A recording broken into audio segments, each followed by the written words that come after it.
morning friends, welcome to Sharekhan pre-market roundup. Firstly on the global markets.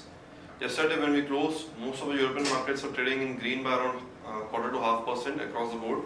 Whereas the American index futures, that is the Dow Jones futures and the Nasdaq futures, were showing a flat to positive opening for the US markets. Finally, by the end of the day, the European market closed in mixed, with few markets closing up by around 0.25%, whereas some being in the red by around 0.25 to 0.5%. American markets, it was almost flattish with Dow rising by around 13 points and S&P being up by around 0.02 and Nasdaq being down by around 0.2%. Coming to our markets, we saw some volatility yesterday. At one point of time, Nifty was down by around 35 to 40 points, and from there we saw a very sharp recovery. At one point of time, Nifty being up by around 120 points and finally settling in the session up by around 100 points. FIIs in yesterday's trade were buyer by 512 crore rupees in cash market, and FIIs in index futures were buyer by 995 crore rupees, and DI in cash market were buyer by around 22 crore rupees, which is a small and negligible figure. Asian markets as of now are trading in green, and we can expect a 15 to 20 points positive opening for all markets as per the SGX indications. Now let's have an update on derivatives. Good morning friends, I'll give you analysis on derivatives. Yesterday's world trading session were in line with the negative views from the international markets. Our market did open on a negative note, and thereon till the first half of the trade we have seen Nifty showing some kind of a selling pressure.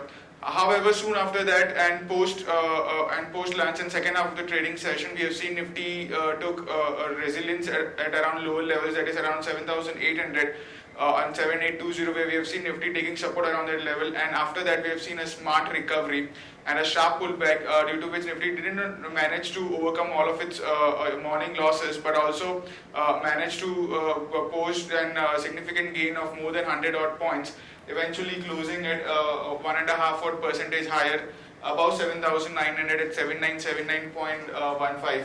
On the open interest terms, we have seen a sharp build-up of open interest of around 19 odd percentage. Since it's an expiry week, this kind of an activity is quite but obvious in this kind of an expiry week, and due to which we have seen 38 odd lakh shares in the absolute terms which got added in open interest. Cost of carry also increased from 15.5 odd percentage to 39 odd percentage, indicating majority of the addition which was seen in yesterday's trading session was on the longer side, while put call ratio have also seen a sharp jump after seeing a surprise pullback in Nifty of around 100 odd points and going above 7,900 odd levels, above a VWAP of 79102. After that, we have seen a sharp unwinding in call option, being at 7,900, 8,000, 8,100 strike price. Most of the strike price have seen a significant amount of unwinding. Remember, 8,000 call option have seen significant amount of call writing, which did took place since the start of this series. And seeing the smart recovery, a lot of call writers have started covering the short positions in 8,000 call option, due to which we have seen a sharp jump in put call ratio, and also for the Nifty.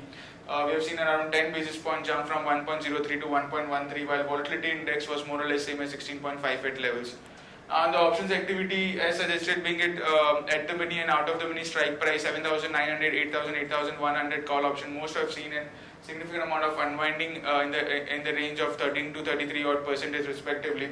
While in put option, interesting observation was 8,000 strike price, where we have seen more than 100 percentage build up of open interest. However, the base is very less, but since any build up of around more than 100 odd percentage should be watched quite closely. While 7,900 put option have also seen a significant amount of addition of around 47 odd percentage, while 7,800 put option, which is the highest put base, has seen minor reduction of open interest of around 1 odd percentage. So all in all, the momentum, the market, after taking a support of 7,800, where we were expecting Nifty to take support at around 7,800, which was the highest put base. After breaching 7,900, 7,800 was the strong support, and Nifty did took support around that level. And after that, we have seen a sharp upside in Nifty in yesterday's trading session, due to which Nifty, due to which we have seen significant amount of short covering in call option, and we might see more upside in the market due to as 8,000 call option still has a lot of short positions, and if call writer starts covering the short positions, we might see Nifty going above 8,000 levels in the coming trading session also. There are three securities in bank period for today's trades, that is Jindal Steel, India Bull Real Estate and India Cements. On the FIS terms and index futures, they were net buyers by 1,000 odd crores, that is 994 odd crores to be precise. While index options, they were net sellers by 501 odd crores, stock futures net sellers by 871 odd crores, and stock options net buyers by 10 crores only. On the market level, our 5 days VWAP stands at 7920 with a lower range at 7920 and high range at 8016, which is our highest straddle break-even point for this month. And as 6 Nifty is trading flat, it's up by around 4 and a half odd points, and it's quoting anywhere around 7969.50, indicating some kind of a flattish opening can be expected in the morning trade. That's it from derivatives. Thank you. Now let's have a look at some of the important ideas for the day and some important news flow which came after the markets yesterday. The first idea being IDFC Bank. IDFC Bank NPS has nearly doubled to around 3,500 crore rupees. Go short on IDFC Bank with a stop at 46.3 for a target of 44 and 43. Bharti Infratel came out with numbers yesterday. Profit was up by around 19.3% to buy, and the company also announced a buyback of shares of rupees 2,000 crore at a maximum price of rupees 450 per share. Action to be taken here is long Bharti Airtel with a stop at 357 for a target of 375 and 382.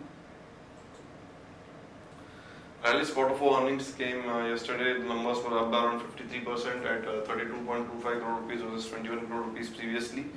Action to be taken in rallies is long rallies with a stop at 190 for a target of 200 and 204. Some important news flow. Government is seeking proposal for sale of up to 10% stake in Oil India. Government is looking to sell 11.36% stake in NHPC via OFS today. Floor price will be at 2175.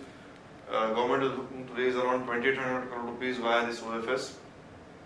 JSW Energy may buy out assets of JSPL for rupees 4,000 crore rupees. Infosys Finacle partners with One Genie to integrate One Genie Mobile. Axis Bank board has approved merger of Axis Private Equity and Axis Finance. Parag Milk Food IPO to start on May 4 and close on May 6. Thomas Cook subsidiary completes acquisition of Randstad Lanka. Diagnostic company Thyrocare is coming out with IPO, which is opening today. The company's IPO is scheduled to close on April 29th. The company has fixed a price band of 420 to 446 rupees per share for the IPO. The list of willful defaulters and defaulting borrowers has been released by Reserve Bank of India as claimed by News Laundry. The list places corporate bad debts in the banking system at 5 lakh crore rupees, with the highest of this being with SBI at 42,340 crore rupees. Results that came in yesterday post market was Axis Bank. We have revised the price target to 590 rupees per share. Raymond's Limited, the numbers were good and strong results driven by garmenting and apparel. Quarter for FY16 result update, Maruti Suzuki margin surprised positively, and we have maintained a price target of 4,700 rupees for Maruti. Companies that are supposed to come out with numbers today are C8, Exide Industries, Gateway Distriparks, Inox Leisure, Bharti Airtel and Yes Bank. Stocks with positive bias for the day are BHEL, India Cement and Matsumi. Stocks with negative bias are Hero MotoCorp, Adani Power and Infratel. Stocks for investment are Ashok Leyland, Britannia, Federal Bank, HL Tech and Sun Pharma. That's all from our side. Thanks and bye. Nice trading session.